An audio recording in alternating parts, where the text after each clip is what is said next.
aquí? ¿Dijiste que fuiste tú? ¿Qué? ¡Para nada!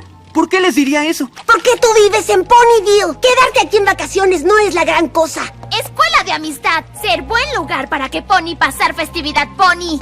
Yo preferiría pasarla con mi familia en casa. Ah, eso me recuerda que yo tengo la mejor historia de las festividades. Se llama...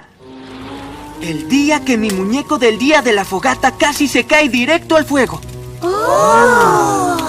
Casi a punto de ir a dormir, mamá, papá y mi hermana pusieron sus muñecos del día de la fogata sobre la chimenea, como lo hacemos cada año. Pero en ese año, yo puse mi muñeco muy cerca del borde y se cayó.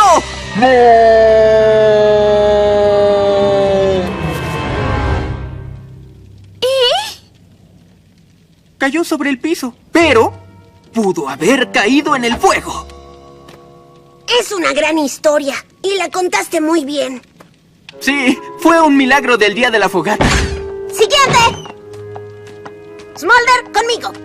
Jonah, Twilight te está esperando.